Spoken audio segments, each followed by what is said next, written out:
दुनिया में हर साल नई नई खोजें होती रहती है, लेकिन साल 2023 में जो मिला वो हैरान करने वाला था। आइए देखते हैं साल 2023 की हैरान करने वाली 10 आर्कियोलॉजिकल डिस्कवरीज। आर्कियोलॉजिस्ट को पोलैंड के एक कब्रिस्तान में एक पिशाच बच्चे के कंकाल के अवशेष मिले, जिसे नीचे की ओर दफनाया गया था और उसके पैर पर एक त्रिकोणीय ताला लगा हुआ था, जो आप इस तस्वीर में देख सकते हैं। देखने में ये कोई आम कब्र नहीं लग रही थी।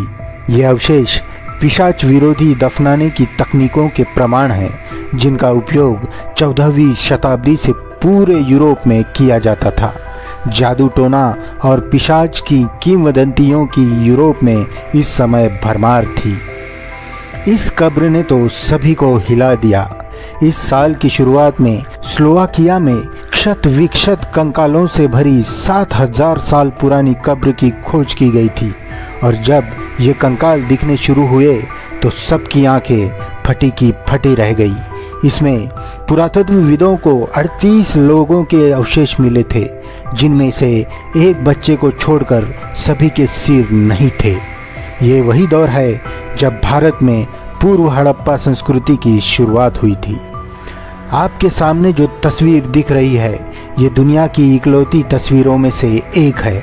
1700 के दशक में एक ममीकृत जलपरी मछली पकड़ने के जाल में फंस गई थी और उसे जापान में एक पवित्र वस्तु के रूप में रखा गया था।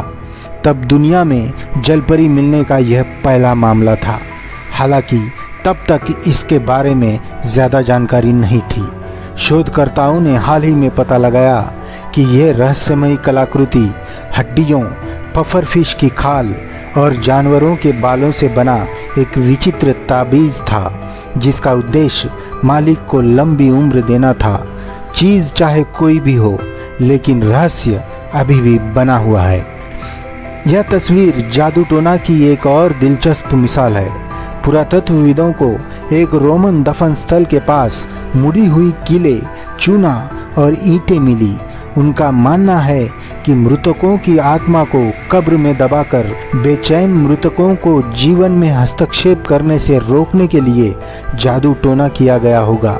यूरोप में उस समय जादू टोना और भूत प्रेत का कितना खौफ था, ये इस कब्र से सिद्ध होता है।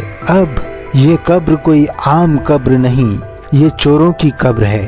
पुरातत्वविदों ने 2000 साल पुराने एक कब्रिस्तान का पता लगाया, जिसमें दफन शव थे, पास में कपड़े और सिक्के जैसी विशिष्ट कलाकृतियां थी। साथ ही एक सूअर का कंकाल भी था।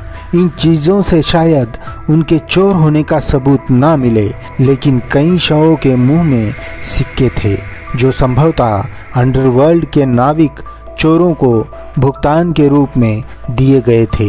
इजराइल इन दिनों काफी चर्चा में है, लेकिन इस बार इस तस्वीर ने सुर्खियां बटोरी है। इजरायली शोधकर्ताओं ने यहूदी पहाड़ियों की एक गहरी गुफा में अनुष्ठान जादू के संभावित सबूत खोजे। यूरोप की ही तरह मध्य एशिया तक काले जादू का साया मंडराने लगा था। गुफा में तेल के लैंप के पास मानव खोपड़ियों को पैटर्न में व्यवस्थित किया गया था। पास में खंजर और कुल्हाड़ी के सिर थे। मानव खोपड़ियों को इस तरह रखना निश्चित ही किसी अनुष्ठान का भाग रहा होगा। इन कलाकृतियों को नेक्रोमेंसर उपकरण माना जाता है, क्योंकि गुफाओं को अंडरवर्ल्ड के लिए प्रवेश द्वार माना जाता था। अब चलते हैं पेरू देश में। पेरू के पैकोपम्पा पुरातात्विक स्थल में 3000 साल पुरानी अनोखी पुजारी की कब्र का पता चला है। ये पुजारी कम और संरक्षक ज्यादा लगता था। पुजारी के अवशेष एक संदिग्ध पंथ नेता जो शिकारी जानवरों की पूजा करता था, मानव हड्डी से बनी एक कलाकृति के साथ नीचे की ओर पैर क्रॉस किए हुए पाए गए, जिसे लगता है कि हो सकता है कि उसने अपनी शक्तिशाली क्षमताओं से जीवित लोगों के लिए सुरक्षा का काम किया हो। ठीक इसी तरह के कंकाल सिंधु घाटी सभ्यता में भी मिलते हैं, लेकिन यहाँ उन्हें योगी कहकर टाल दिया जाता है। पेरू से चलते हैं जर्मनी। अब जादू टोना नहीं, बल्कि चिकित्सा की बात करते हैं। जर्मनी में पुरातत्वविदों ने एक कंकाल का पता लगाया, जिसने लोहे का कृत्रिम हाथ पहना था जिसमें 4 उंगलियां गायब मिली।